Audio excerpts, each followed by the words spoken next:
What mutant from Wolverine's past is making trouble for Krakoa now? Well, let's hop into the pages of Wolverine issue number 8, which is technically the 350th issue of Wolverine overall, and find out together, shall we? So then, as the comic opens up, a haggard Wolverine stumbles through a Krakoan portal to have a chat with his human friend and CIA agent Jeff Lebowski. I mean Jeff Bannister, but seriously, this dude could not be more dude if he tried. All he's missing is the White Russian. Jeff proves to be a pretty good sounding board for all of Wolverine's own issues, and together they decide to swap war stories, and for once that's not a euphemism. I mean, they quite literally swap stories of their military service. Jeff talks about one mission in particular from his early days that went about as bad as it can go. His superiors told him to take out a convoy of what he believed to be terrorists, only to discover afterwards that it was a UN peace envoy. Just yet another sacrifice at the altar of the military-industrial complex made by the powers that be. Wolverine admits that his own memories are hazy at best and untrustworthy at worst after a lifetime of people like Weapon X tinkering with his brain, but what he does recall of his own dark times serving at the pleasure of the CIA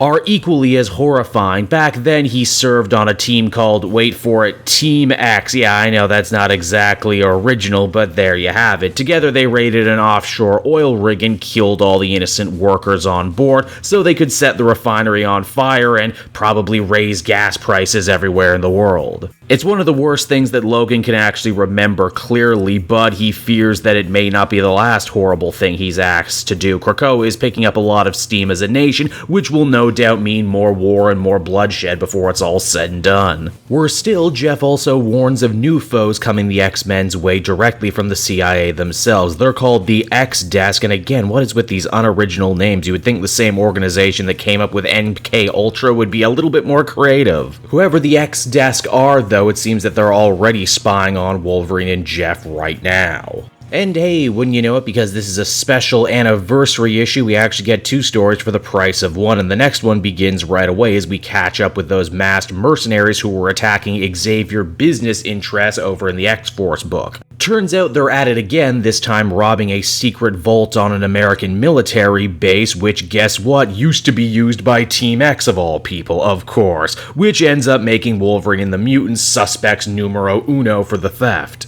Luckily, this gives Beast an opportunity to try out some of his new spy tech. He calls this one the Shadow Room, and much like the Danger Room, it creates lifelike holograms, in this case of the room wherein the mutants have listening devices set up. Oh yeah, did I mention X-Force is spying on influential people now? Because they absolutely are. In fact, it's implied in this issue that they're listening into, amongst other people, Tony Stark, Jeff Bezos, and the Pope. Wolverine figures that this robbery had to be the work of someone on the old Team X, and it's sure not him, and it's certainly not Sabretooth, who's still at the center of Krakoa right now, so therefore it must be the work of David North, aka Agent Zero, aka Maverick, one of the few unaccounted for mutants on Krakoa. With Beast's help, Wolverine sets a trap for the mercenaries as they try and rob Dazzler's house of all places, only to have their eardrums positively exploded by sonic attacks, and people said Disco is useless. It's also here too, Wolverine ends up meeting back up with Crosby, the merc that Beast had personally interrogated back in X-Force before turning loose. He also stole his dog as a contingency because, wow, Beast is just a cruel, cruel spy master, don't you know? Crosby ends up spilling his guts about Maverick, says that he recruited a team of the best mercs money can buy, but that he wasn't the boss behind it all. Instead, the missions were handed down by a group called Legacy House, a top-secret auction house dedicated to superhero memorabilia, and post-Krakoa's founding, mutant items are huge, massive sellers now. This means to get to the bottom of all of this, Wolverine will once again need to don the white suit of Patch and infiltrate Legacy House's next auction, especially as he himself believes that Maverick may actually be still having his mind messed with like it was back in the Weapon X days.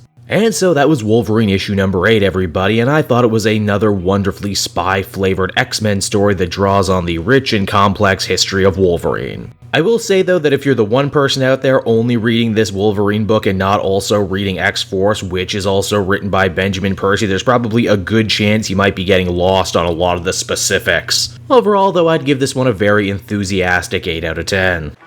Hey there everyone, it's your pal Cape Joel again, and if you're seeing my face right now, that means you watched to the end of the video, and I'll always be grateful for that. Retention helps in this crazy YouTube game, and so does becoming a patron. If you head on down to the description, you can find a link to my Patreon page. Recently just redid all the tiers, a lot of cool stuff offering up there, exclusive commentaries, exclusive polls, behind the scenes concept art for Capes and Quests. That's the brand new D&D show I've started soon. Never been a better time to become a patron. You can become a patron for as little as $1 a month and help the channel grow and, help me continue to deliver content like what you just saw. So I want to thank you all, and I will see you again next time. Bye-bye.